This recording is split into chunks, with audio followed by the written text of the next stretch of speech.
अस्सलाम वालेकुम, सुमी के चैनल पे आप सबका वेलकम है। और आज हम बनाने वाले हैं बड़ी ही ज़बरदस्त सी कलरफुल सी वेजिटेबल आलू गाजर। और वाक़ईतन बहुत खूबसूरत तो है ही है, लेकिन टेस्टी भी है। तो चलिए शुरू करते हैं। सबसे पहले हमने लिए कुछ गाजरें ले ली हैं, साथ आलू लिए हैं, टमाटो, हरी मिर्चें, अदरक, प्याज, सारी चीज़ें ले ली हैं। तो सबसे पहले हमने क्या है कि आलूओं को छील लेते हैं। आलूओं को अच्छी तरह से छील के इसी तरह से हम उसको धो भी लेंगे। और ये देखिए मैंने सारे छील लिए। इसके बाद इनको धो के काट लेंगे। तो आलू देखिए मैंने इस तरह के काटे हैं, इतने इतने बड़े पीस ना, कैरेट के हिसाब से, जैसे गाजर का है ना, इजी गल जाएंगे। तो आप पे डिपेंड करता है कि आपके आलू जल्दी गल जाते हैं तो आप ज़रा मोटे काट लें।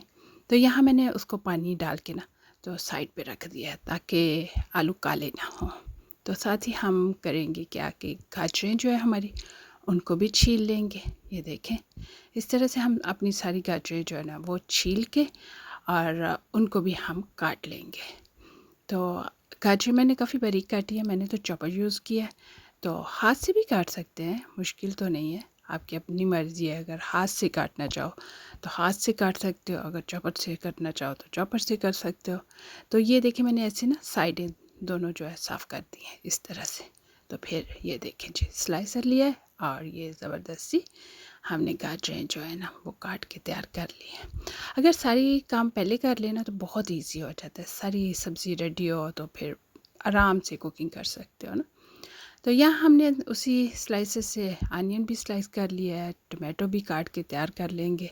और टमाटो का ये जो पार्ट होता है ना, इसको निकाल देना चाहिए। तो निकाल के, एक तो हार्ड भी होता है और वैसे भी हेल्थी नहीं होता, तो उसको काट के मैंने ना इस तरह से छोटे छोटे पीस तैयार कर लिए। देखें इस तरह का मैंने दोनों टमाटो काट लिए। साथ ही मैंने हरी मिर्चें जो है ना उनको चार चार पीस कर लिया था, इस तरह से मिडल से किया। फिर यहाँ से एक कट लगाया। तो ये देखें इस तरह से चार चार पीस करके मैंने हरी मिर्चें भी रेडी कर ली है। अब बारी आ गई अदरक की। तो अदरक को मैंने बारीक बारीक बारीक बारीक स्लाइसिस किया। देखें इस तरह ना, इस तरह से काटा है बारीक बारीक, क्योंकि मुंह में आए तो फील भी ना हो और अपना टेस्ट भी अच्छी तरह से दे जाए।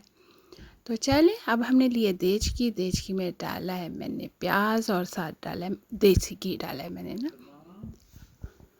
अगर आपका दिल है तो आप ऑयल भी यूज़ कर सकते हो। तो ये जी हम अब इसको अच्छी तरह से पकाएंगे। तो ये देखें ज़बरदस्त सा हमारा जो प्याज है वो सॉफ्ट हो गया है अच्छी तरह से। तो अब हमने डाल देना है इसमें नमक, मिर्च, हल्दी पाउडर। और इसमें कोई भी ज़्यादा मसाले नहीं जाते, वेरी सिंपल और वेरी टेस्टी होता है। इसमें बहुत सारे मसालों की ज़रूरत ही नहीं होती।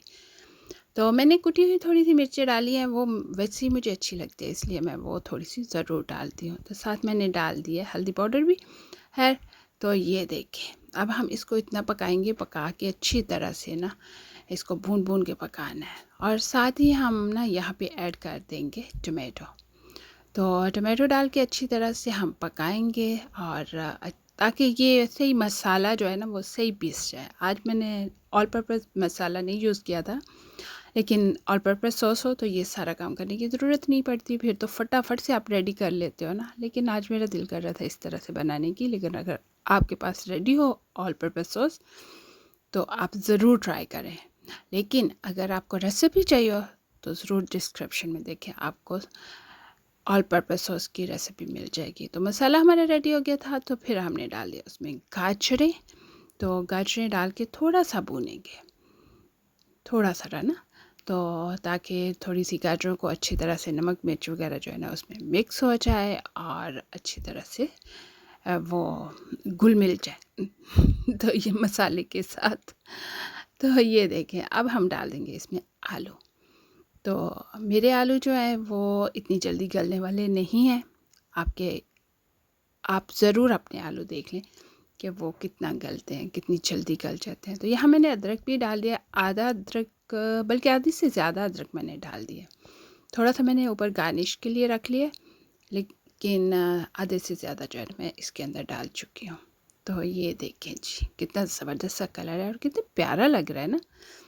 तो अब मैंने यहाँ डाल दी थी कसूरी मेथी। तो कसूरी मेथी की खुशबू की तो आपको पता ही है कि बहुत ज़बरदस्त होता है, तो वेजिटेबल में तो एक्स्ट्रा से अच्छा लगता है। तो ये देखें, अब हम कसूरी मेथी डाल के अच्छी तरह से मिक्स कर लेंगे। तो मिक्स करने के बाद हम इसको क्या करेंगे, थोड़ी देर के लिए दम पे रख देंगे, ढक्कन दे देंगे ताकि ये अच्छी तरह से पक जाए, लेकिन आते जाते चेक करते रहेंगे। और मैंने अब इसमें डाल दिया हरी मिर्चें। हरी मिर्चें डाल के मैंने मिडल में कहा कि देख लूँ, चेक कर लूँ कितना कुक हो चुकी है, तो मैंने हरी मिर्चें डाली हैं। और अब फिर 2-4 मिनट के लिए मैं दम दूँगी। इतनी देर पकाऊँगी कि आलू और गाजर जो अच्छी तरह से गल जाए। ये देखिए कितनी अच्छी गाजर जो है मेरी गल चुकी है, मीनिंग के रेडी हो गई है। तो चले अब हम निकाल लेते हैं इसको अपने सर्विंग बाउल में। तो कलर देखें, और देखिए गली भी नहीं है उस तरह की कि मतलब मच्छी भी नहीं बनी, और बहुत नाइस सी गल चुकी है। और आप इसको रोटी के साथ लें या नान के साथ लें या चावलों के साथ लें, ये आपकी अपनी मर्ज़ी है, या फिर योगर्ट के साथ वैसे ही खा लें तो बहुत मज़ा आता है। ऊपर से मैंने गार्निश कर दिया है अदरक के साथ और हरे धनिया के साथ। और ये है मेरा गरम मसाला। तो गरम मसाले की रेसिपी ऑलरेडी जो है ना वो डिस्क्रिप्शन में है, अगर आपको चाहिए हो तो मेरे यूट्यूब चैनल पे है, आप देख सकते हो, बहुत ज़बरदस्त है। तो एंड पे हमने थोड़ा स्प्रिंकल कर दिया है गरम मसाला। तो ये जी बिल्कुल तैयार हो गया है। तो चलिए अब आप भी बनाएं और मुझे ज़रूर बताएं कि आपको ये रेसिपी कैसी लगी। चैनल को लाइक, सब्सक्राइब और शेयर ज़रूर कीजिएगा, और कमेंट्स बॉक्स में कमेंट्स भी ज़रूर दीजिएगा। मिलेंगे न्यू रेसिपी के साथ। अल्लाह हाफिज़।